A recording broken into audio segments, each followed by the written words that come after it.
Take a look at this list of the most influential American corporations. You know them well, and you probably use their products every day. The top 10 companies here are worth $20 trillion, that's more than the entire GDP of China. Now, here's the Forbes list of the world's wealthiest people.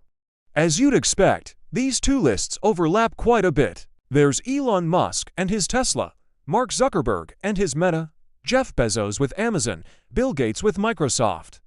You'll also find some less public figures here, like the Walton family, who own the Walmart supermarket empire. So far, so predictable, the richest people own the biggest companies. But with some companies on this list, something strange is going on.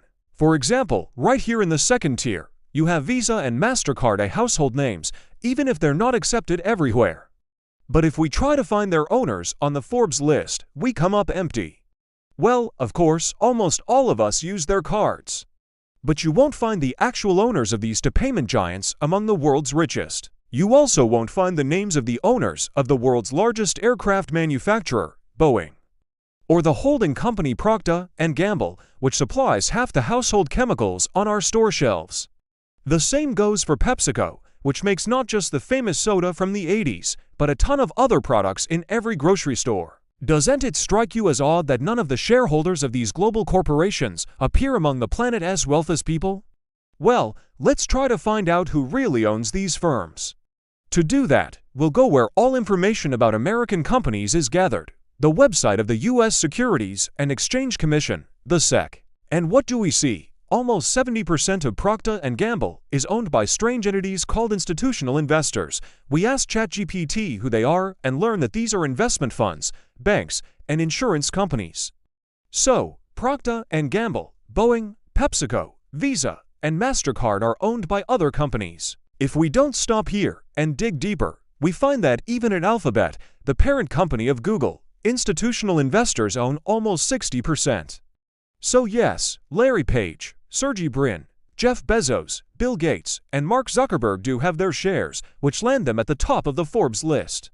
But in reality, they are not the sole, true owners of these companies. To be honest, this isn't unusual. Any business needs money to grow and expand, a lot of money. Founders get it from investors, giving away pieces of their company in exchange, through shares. Gradually, more and more pieces are out there, and the founder's share gets smaller.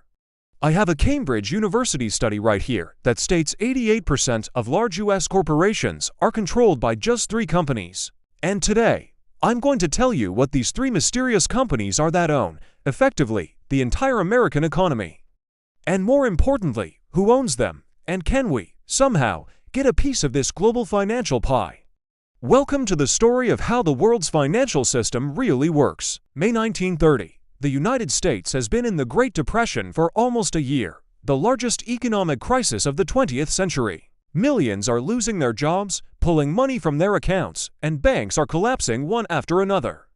And in the very eye of this storm, in a small office in Boston, something very strange happens. Fidelity Shares is created to small, almost unnoticeable investment fund formed at the intersection of 2 brokerage firms. What's an investment fund? Let us say you have a large sum of money and don't know how to invest it to make it work for you. One option is to take it to a fund. There, professional managers invest for you, taking a small fee. You don't need to understand investing intricacies, read financial news, or do analysis yourself. They do it all for you. And if the fund earns a good profit, more people will want in, bringing more money, which grows the fund's assets under management. And this is why I say the creation of Fidelity Shares was strange. Think about it. Who in their right mind would invest in stocks and bonds during the strongest economic crisis in history when people are jobless? But that didn't stop Fidelity's founders. They initially put just over $40,000 into the fund to get started. Back then, that sum could buy a couple of nice houses in the New York suburbs. The fund worked so successfully that in 3 years, its capital grew from $40,000 to $3.5 million.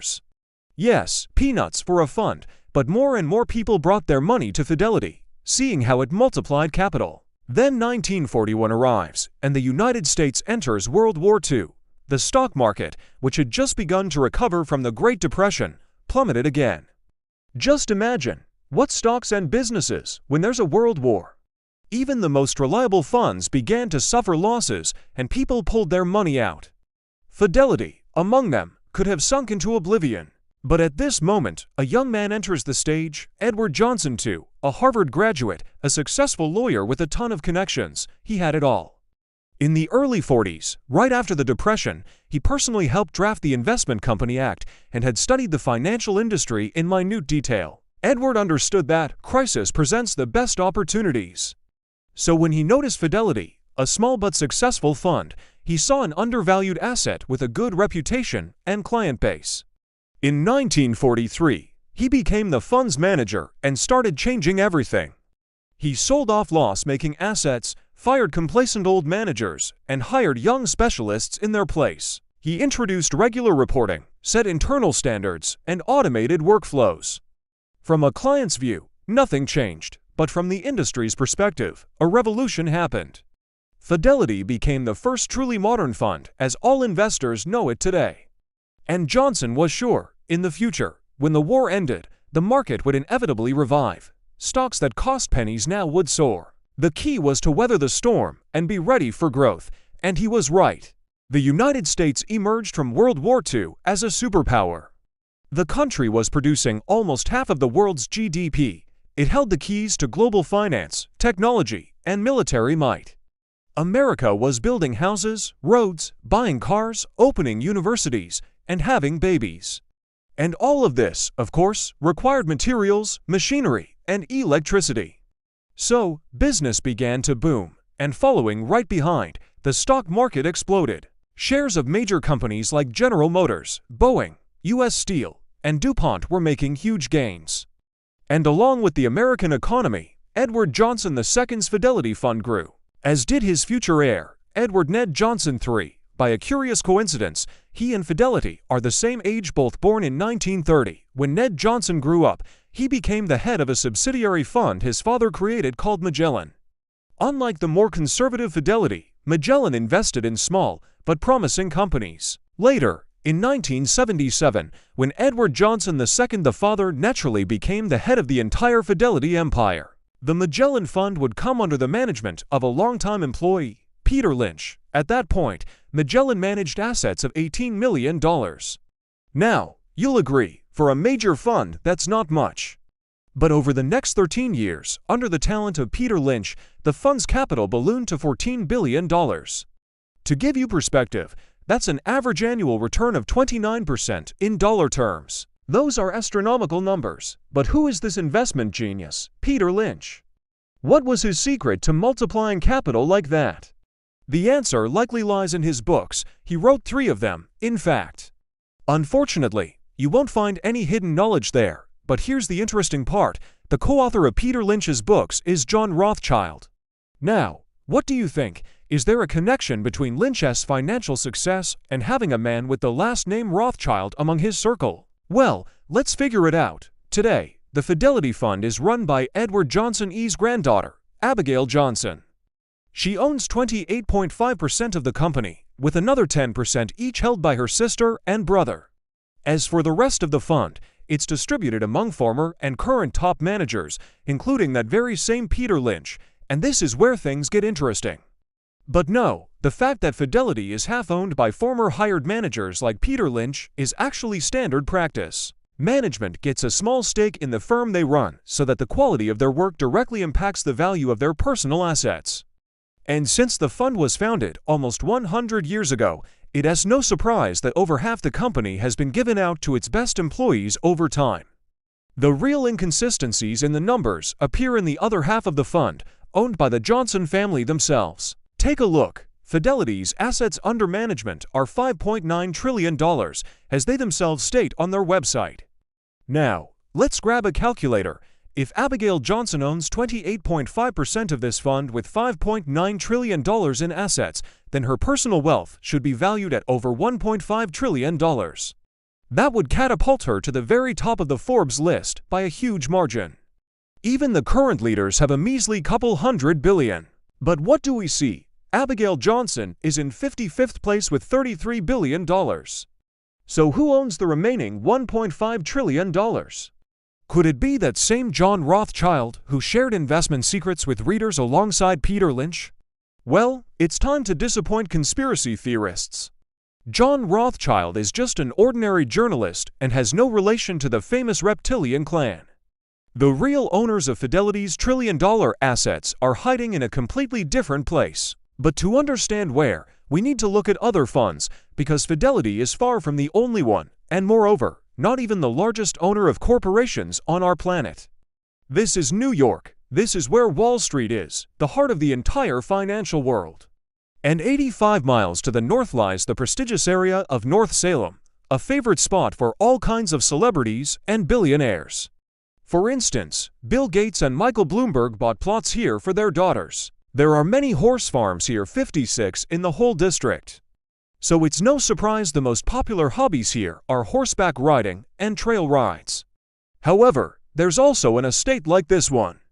Seems unremarkable, but a popular horse trail runs right through its territory. One time, this trail was blocked off, and one of the neighbors began to protest loudly. When she was told who owned the estate, she asked, "Okay, and who is this Larry Fink guy anyway? Really, who is this Larry?" It's short for the American name Lawrence. Let's try searching. But if we start typing his name into a search, the first suggestion will be the actor Lawrence Fishburne from The Matrix. While you were all watching this Lawrence fight Neo, an unknown financier named Lawrence Fink was taking the fund he created public. Today, it manages assets worth over $10 trillion. It is the largest and most mysterious fund in the world, called BlackRock. The story of BlackRock's creation starts very Hollywood style. The year is 1986. 33-year-old Larry Fink is building a brilliant career at the bank First Boston, becoming the youngest ever managing director. Remember, in the previous chapter, I talked about Edward Ned Johnson III, the son of the Fidelity head. He also took over the Magellan Fund at 33. The only difference is, unlike Johnson, Larry Fink wasn't anyone's relative, and despite that, he was also entrusted with managing a piece of the bank's assets. So, Mr. Fink successfully manages the portfolio, his career is soaring, and many are predicting he'll become the company's head. But suddenly, Larry makes a wrong call. He thinks interest rates in the United States will fall and buys bonds that should, in theory, become more valuable. But the Fed raises rates instead, and Larry Fink burns through about $100 million of his clients' money, which he had invested in the now cheaper bonds. And just like that, Fink's banking career is over. They didn't fire him, but made it clear that such an investor was no longer welcome there. So a couple of years later, in 1988, he left on his own. Nevertheless, experience is priceless. That same year, Larry Fink teamed up with former colleagues from First Boston and created a new asset management firm, this time his own. And if before he managed only a slice of a huge bank's assets, now he was the manager of an entire portfolio, though not a very big one yet. The traumatic experience of losing $100 million was etched into the young financier's memory, so in his new company, he put risk management front and center. The foundation of the company became an automated risk management system called Aladdin. Today, literally all market data flows into this system: what the largest funds are buying, why Bitcoin is up, what Trump said, what the weather will be like in New York tomorrow, and so on. And it was precisely thanks to this system, which you can peer into like a crystal ball, that BlackRock was able to transform into the planet's largest fund. Over the next 10 years, things went splendidly for BlackRock. That's what Larry Fink named his company. The American market grew several times over in the 90s, and BlackRock's assets grew with it. If at its founding in 1988 the company's assets were worth a mere $100 million, by 1998 they had surpassed $100 billion, and by 2006 they reached $1 trillion. So, in almost 20 years of existence, the fund grew 10,000 times over.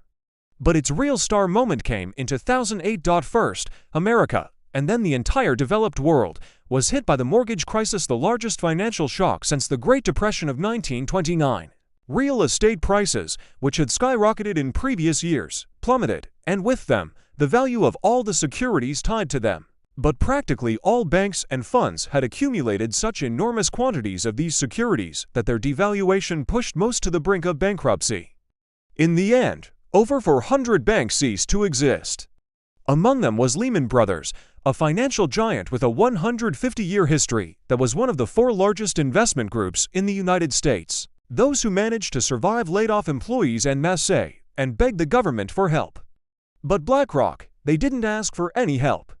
Instead, they started buying up other asset management companies, continuing to expand their portfolio and turning into the largest fund on the planet. It was as if Larry Fink knew this would happen. Furthermore, BlackRock received a contract from the U.S. government to evaluate and sell off toxic government assets like issued loans that would now never be repaid. It seems that losing $100 million way back in 1986 was the best investment Lawrence Fink ever made. Thanks to that lesson, his fund's Aladdin risk management system brilliantly navigated the 2008 crisis, and BlackRock became the #1 asset manager on the planet. Now, some might think Larry Fink just got lucky that he was in the right place at the right time. But that's not true. While others panicked and sold their assets, Larry Fink was prepared and bought them up cheaply. That's what happens in any crisis. The smart get richer, the unwise get poorer. This is proven by a global S&P Global survey conducted in 2014 across 140 countries. 67% of adults couldn't answer even basic questions about inflation, compound interest, or what investment options even exist. Even when I polled my own audience 6 months ago, it turned out that out of 8,000 people, every second person didn't understand how to properly manage their money to protect it from inflation and gradually grow it, even if just a little. In neither school, university, nor certainly at work, is the average person taught in simple, understandable language how to manage their finances so that their money slowly grows without complex schemes or scams. That's why we created Simple Finances. It's a platform where over the past 4 months, more than 3,500 people have been getting their finances in order.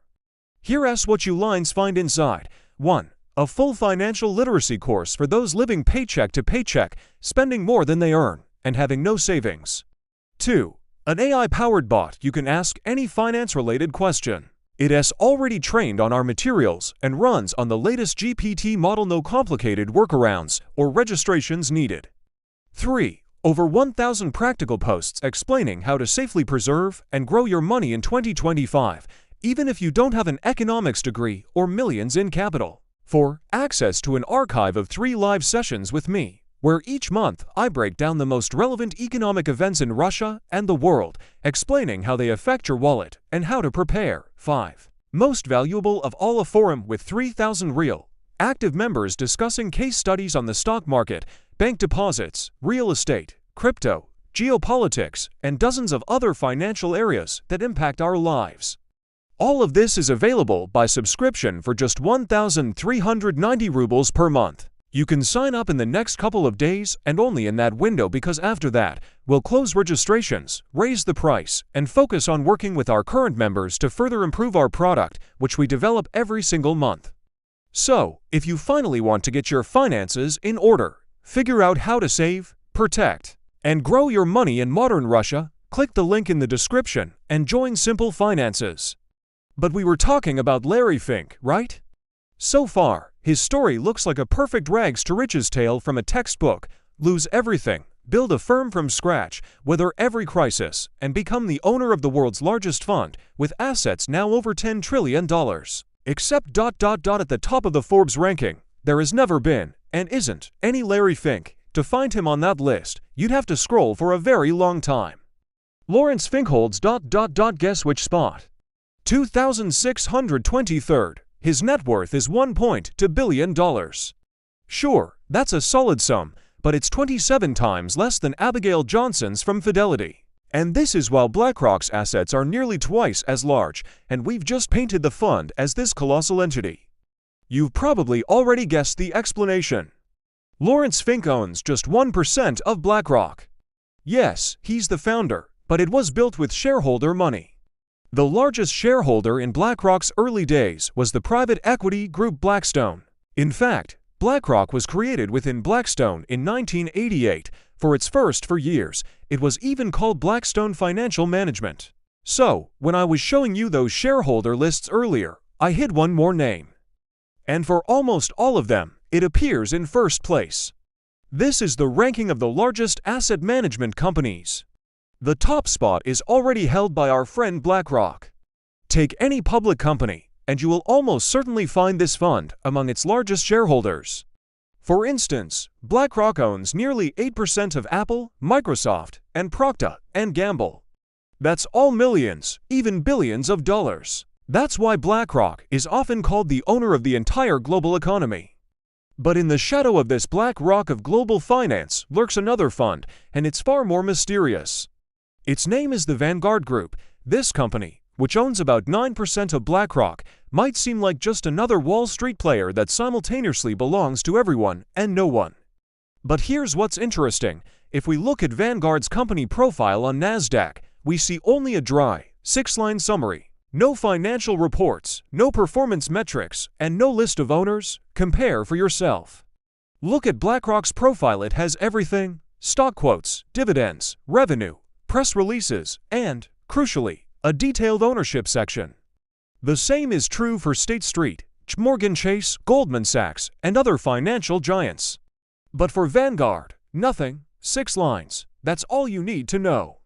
And that's because Vanguard is not a public company. It's not listed on any stock exchange, meaning it's not required to disclose full reports, including its shareholder list. That's actually quite common. Think of IKEA. You can't buy its shares on any exchange.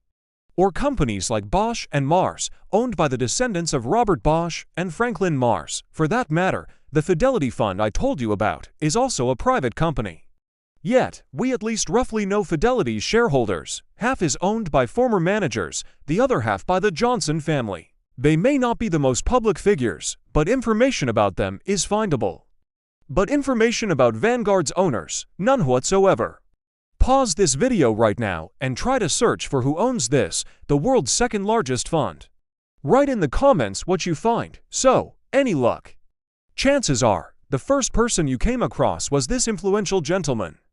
I must admit, in this photo, he really looks like the true master of the world, a stereotypical capitalist straight off a Soviet propaganda poster. John Bogle is as much a Wall Street legend as Peter Lynch. He also wrote several books on investing and founded his fund 50 years ago, naming it the Vanguard Group. His biography echoes that of Larry Fink, BlackRock's founder. Bogle worked for over 20 years at the Boston-based Wellington Fund, which he himself took over in 1970. The end of his career and simultaneously its new beginning was the 1973 oil crisis, when Middle Eastern exporters of black gold jacked up prices several times over, triggering an inflationary spiral in the US and Europe. American stock prices plummeted, and the fund under Bogle's management lost a fifth of its value. If Larry Fink's loss was $100 million, Bogle's was $600 million. In January 1974, he was fired from his post.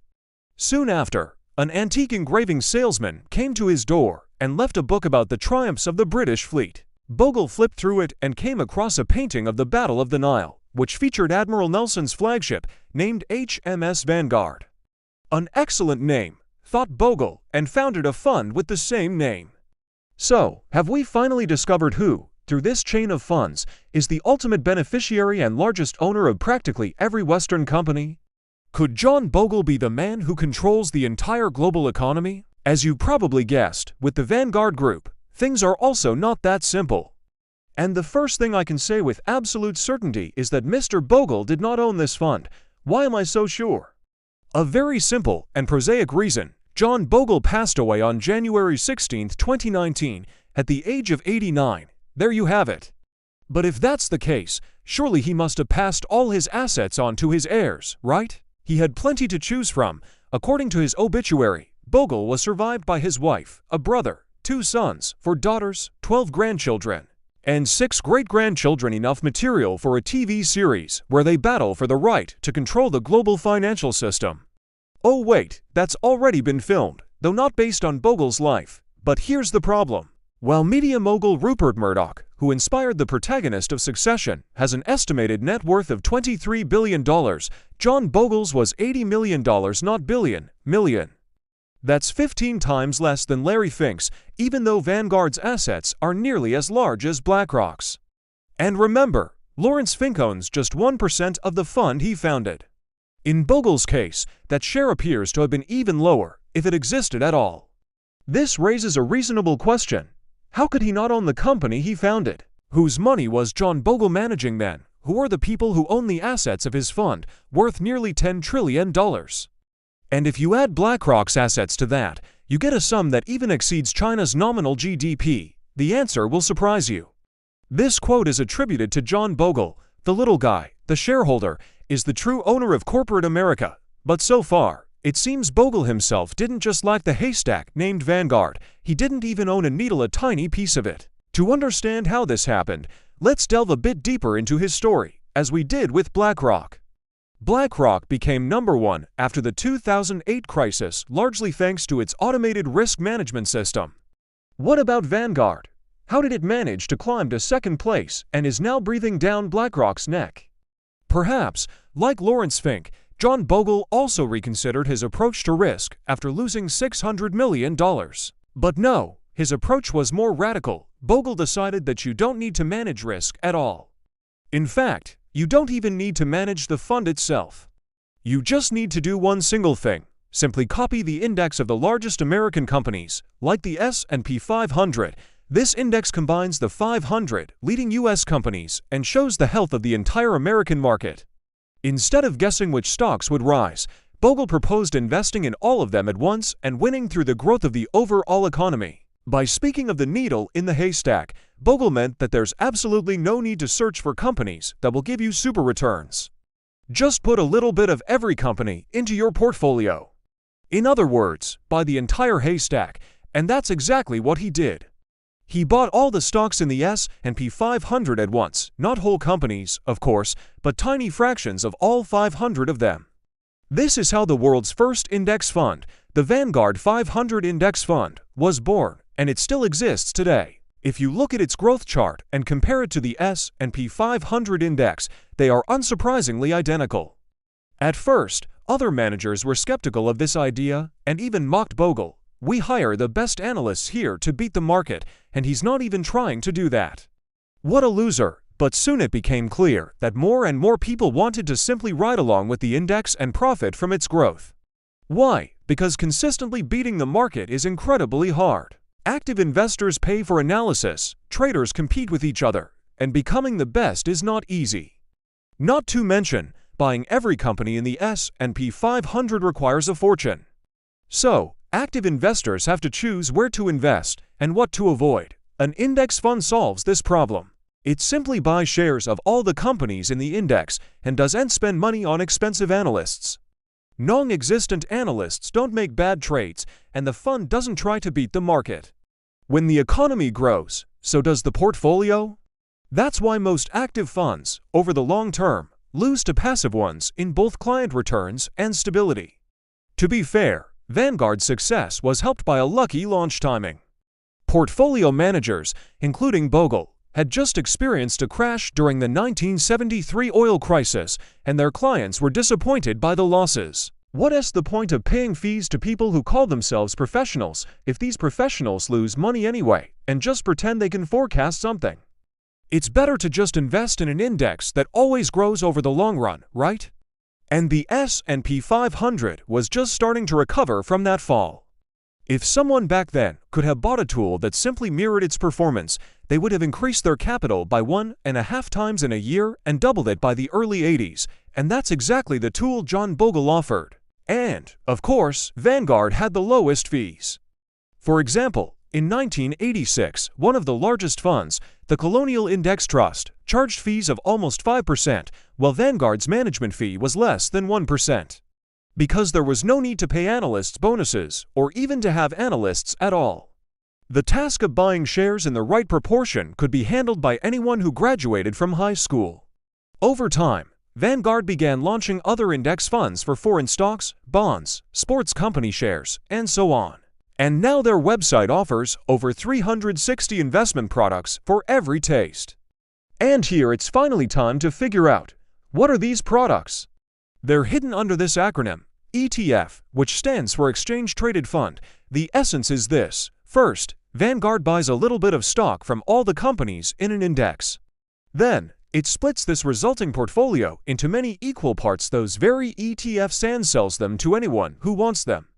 Theoretically, you could do all this yourself, Open the index and start buying shares of every company in it. But imagine how much money and time you'd need to buy even one share from all 500 companies. So Vanguard does this work for you. It first buys all those index stocks, then sells them to you packaged into little pieces called shares of its ETF. It's like instead of making a huge pizza at home, you just buy yourself a slice. By the late 90s, the S&P 500 had grown more than threefold in 10 years. That's an average annual growth of almost 14%, very solid, as many funds dream of such numbers. But as the S&P 500 grew, so did Vanguard's fund mirroring it, and soon its assets reached the $500 million mark. Watching Vanguard's scandalous success, others decided to join this industry. First, Wells Fargo, one of America's big four banks, then Fidelity, and later other large funds. Today, Vanguard, BlackRock, and State Street divide three-quarters of the ETF market among themselves. And when we look at the ownership details of any large company and see this trio, what's actually behind them are millions of large and small investors who bought the products they issued. These companies themselves are not the owners, they are providers. That is, firms that create and manage the fund, but don't own its assets. They act as intermediaries between the investor and the companies whose shares are bought, earning money on fees. This is exactly the key to understanding Abigail Johnson's wealth. She owns nearly 29% of the Fidelity Fund shares, which has $6 trillion in assets. But she doesn't own those assets, she owns the ** provider ** that manages those assets. Her $33 billion fortune is what the fund has earned in fees. The same situation applies to Larry Fink, who owns 1% of BlackRock shares. If he owned even 1% of all the fund's assets, his wealth would easily exceed $100 billion. But it's 100 times smaller because Fink owns 1% of the provider and also earned that money from management fees on other people's money. And yet, we still haven't answered the question, so, who is the mysterious owner of Vanguard? Not the fund's assets, but the provider itself. It's not crucial, but it's still interesting why we can't find it. The key to the puzzle lies here, in BlackRock's ownership structure. Remember that strange centipede, one of BlackRock's largest shareholders, is BlackRock itself. And I think you can now guess how that's possible. A portion of BlackRock shares, that is, the shares of the provider that manages the assets, are packaged into the exchange-traded products it created. In other words, BlackRock formed a portfolio that included itself alongside other companies. Well, why not? BlackRock is a large, solid financial company, not a shameful one to add to your portfolio. But now we know that behind the names BlackRock, Vanguard, State Street, Fidelity, and others, there are actually the buyers of their ETFs and mutual funds. So, in reality, BlackRock doesn't own itself. It's owned by its clients who bought products containing BlackRock shares. Well, have you guessed now where the owners of the Vanguard Group are hidden? That's right, in its own ETFs. But if BlackRock included only a small portion of its own shares in its products, Vanguard went all in 100%. Therefore, they proudly state on their website, "Our company is owned by the Vanguard funds, which are owned by our fund shareholders." You could say they invented a kind of corporate communism. Anyone can buy a piece of the Western economy, which is why most large public companies are owned by all the clients of Vanguard, BlackRock, State Street, Fidelity, and other management companies. Well, more or less by all, for Russian citizens since 2022. This path is closed, but we have our own alternative. The import-substituted ETF is known under the acronym PIF, which translates to a Unit Investment Fund. PIFs have existed since the 90s, and as of early 2025, they managed assets worth over 20 trillion rubles. So even if Western markets are currently inaccessible to you, nothing stops you from buying a piece of the Russian market, at your own risk, of course. But there was one person who wasn't satisfied with this beautiful scheme. He didn't want to manage other people's money like Larry Fink and John Bogle. He wanted to own the world's largest corporations himself. And you've probably all heard this man's name. But almost no one knows the scheme he devised, which turned him from an ordinary manager into the largest owner, a true owner. 20% annual returns. Who in Russia in 2025 would be surprised by such yield?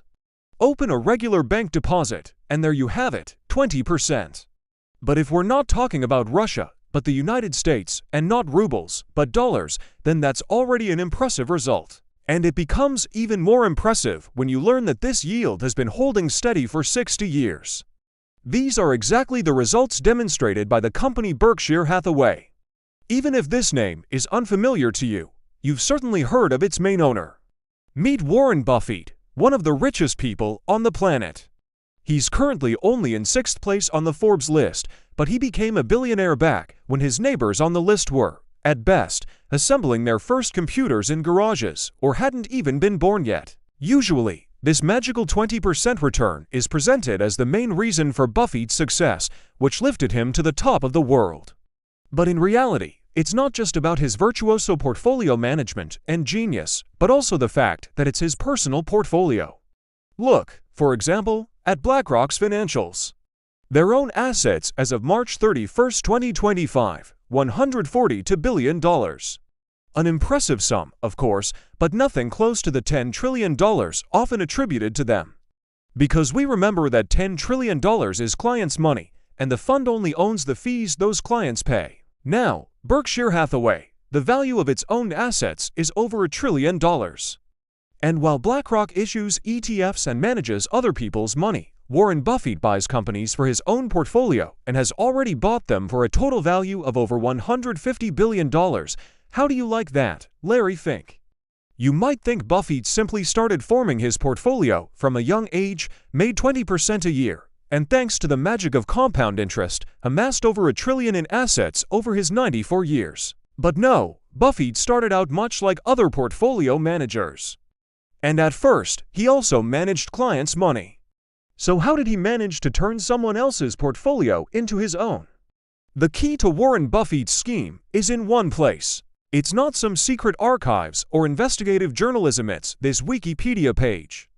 Look who's in 14th place here. Yes, indeed. Berkshire Hathaway's main business isn't investments, it's insurance. Moreover, a large portion of the insurance policies Buffett's firm writes are for extremely unlikely events like major catastrophes. Can you guess why he needs this? In classic funds, investors come and go. They give their money to be managed, but can take it back and vanish into the sunset at any moment. Clients of insurance companies also give their money in the form of insurance premiums, but they can only get it back if the insured event occurs that very catastrophe. And until it happens, the owner of the insurance business, Warren Buffett, can use this money however he wants. For example, to buy stocks for his portfolio. But unlike other funds, this portfolio doesn't belong to clients. It belongs to the insurance firm itself, which in turn belongs to Warren Buffett. That's the whole secret of the famous financial genius, not the 20% annual return everyone talks about. Therefore, when you see among a corporation's shareholders say, Coca-Cola, our old acquaintances like Vanguard, Fidelity, or BlackRock, in most cases, the real owners are their numerous clients. But if you see Berkshire Hathaway there, it means the largest owner is a very specific person, Warren Buffett. However, things aren't entirely smooth with our ETF providers either. You probably don't believe that BlackRock or Fidelity are noble Robin Hoods giving away pieces of the American economy to everyone, so no one feels left out. 88% of companies, that is, 440 from the S&P 500 index, are controlled by just 3 investment funds. That's what I told you at the beginning of the video, citing research from Cambridge University. Back then it seemed alarming, practically the entire American economy in the hands of 3 mysterious financial structures. But now, after everything you've heard, it stops being so alarming and instead inspires optimism. Because it turns out that 88% of the American economy actually belongs not to powerful financiers, but to ordinary people who bought the products these funds issued, each containing a tiny piece of the entire market. Here's the catch, though. What does controlled really mean? Let me use any country's budget as an example. Whose money is it? Any conscious citizen will say, it's the taxpayers' money, and they'd be right. But who manages this money? The government. The cabinet of ministers isn't the owner of the budget allocations. They are merely the managers, yet it's up to them how this money is spent. In an ideal political system, ordinary people, of course, can influence this process. Voters elect deputies, deputies vote on the budget and oversee its execution. Reports are later published on the Ministry of Finance's website. And if people are unhappy with the budget, they'll vote for someone else next time, at least in theory. That's how it works. Now, let's compare this system to our funds, who runs a corporation. Obviously, the CEO, who appoints them and makes all key decisions in the company. The board of directors, and who sits on it?